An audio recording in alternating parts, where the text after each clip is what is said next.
મોરબી નજીક આવેલા વાવડી ગામ પાસે ગઈકાલે મોડી રાત્રે લુખ્ખાઓનો આતંક સામે આવ્યો હતો। મળતી માહિતી મુજબ એક બેકરીના વેપારી સાથે પૈસાની લેતી દેતી બાબતે આરોપીઓએ ગારો આપી તેને જાનથી મારી નાખવાની ધમકી આપી હતી। આ બનાવને પગલે મયુરીબેન દિલીપભાઈ રૂપાલાએ સિટી એ ડિવિઝન પોલીસ સ્ટેશનમાં સત્તાવાર ફરિયાદ નોંધાવી છે। ફરિયાદના આધારે પોલીસે મહેશભાઈ ઉર્ફે લાલાભાઈ સબસેતા અને જગદીશ ઉર્ફે જાગો સબસેતા સામે ગુનો નોંધ્યો છે। વધુમાં આ ઘટનામાં આરોપીઓએ અન્ય એક વ્યક્તિ પર ગાડી ચડાવવાનો પ્રયાસ કર્યો હોવાના સીસીટીવી ફૂટેજ પણ સામે આવ્યા હોવાનું જાણવા મળે છે।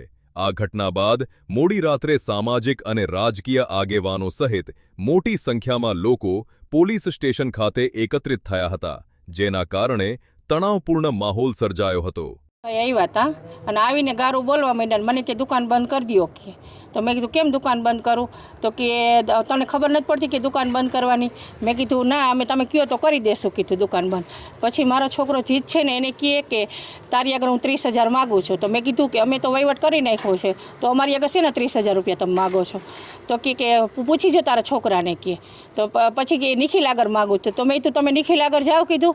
તો કે નિખિલને તમે ફોન કરીને બોલાવો કે હું નથી બોલાવવાનો। મેં તો અમારી પાસે તો કાંઈ નંબર છે નહીં, તો અમે કેવી રીતના ફોન કરીને બોલાવી? પછી એનો ભાઈ અહીંયા આવી અને એને લઈ ગયો અને પછી અહીંયાથી આમ લઈ ગયો પરાણે અને પછી ગાડીમાં બેસાડીને એક ભાગ ઓલી ગાડી હકાવીને તો પછી ગાડી ઉપર એક ભાઈ ઉપર ગાડી ચડાવી દીધી ને ત્યાં થોડીક વાર થઈને ત્યાં પોલીસવાળા આવી ગયા। આનો બીજું કાંઈ નહીં, ત્રીજી વાર આવું કર્યું છે। તે પહેલાં થોડાક દિવસ 6 મહિના પહેલાં કર્યું હતું, હમણાં 15 દિવસ પહેલાં કર્યું હતું ને વળી આજે કર્યું। આજે કેટલી દુકાનો બંધ કરી નાખી ખબર છે? શાક માર્કેટ, બીજું એક શોપિંગ છે એ આખું, અને પછી છેલ્લી દુકાન અમારી હતી અને મારી યારે ધડ કરવા માંડ્યો એની કાર્યવાહી થવી જોઈએ।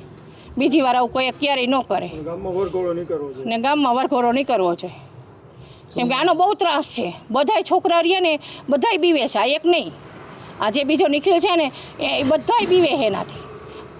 એને અમે દેખીને તો અમને ધ્રુજાડી આવે। તમે શું કાર્યવાહી કરી અત્યારે? અમે અત્યારે એમ કાર્યવાહી કરી કે એ હવે દુકાને બીજી વાર ક્યારેય ન આવવો જોઈએ અને ખોટું અમારી ઘાણી ન કરે, કેમ કે અમે લેડીઝ ધંધો કરી છે। હું રાતના 10 વાગ્યા સુધી અહીંયા દુકાને હોઉં છું। આવું દારૂ પીને આવે તો સારું લાગે? અને કેટલું માણસ ભેગું થઈ ગયું। શું નામ તમારું? મયુરીબેન દિલીપભાઈ રૂપાલા। રોલ શું નામ તમારું? નિખિલ અશોકભાઈ વામજા। આજે તમે ફરિયાદ નોંધાવી છે, શું કારણ? બનાવની તો મને કાંઈ ખબર જ નહોતી, હું તો ઘરે હતો। મને કુળદેવી બેકરીએથી ફોન આવ્યો કે આવી રીતના અમે પૈસા આપી દીધેલા છતાં હોવાથી મારી પાસેથી માગે, આ વારંવાર ધમકી દે। 3 મહિના પહેલાં મને બહુ માર્યો હતો એ મારા પપ્પાને ને મને બેને। કોણે માર્યો હતો? એ મહેશભાઈને ને। અત્યારે હવે શું તમે ફરિયાદ દાખલ કરી? શું અમે દઈ દીધા છે તોય માગે છે પૈસા। એટલે અત્યારે તમે શું કાર્યવાહી કરી? હવે અત્યારે તો ફરિયાદ કરી છે। કોના વિરુદ્ધ? એ મહેશભાઈને જગદીશભાઈ બે વિરુદ્ધ। કેવી આશા છે, કેવી રીતે કેવો ન્યાય મળવાનો? હવે આનું વરઘોડો નીકળે એવી જ આશા છે આપણી પાસે।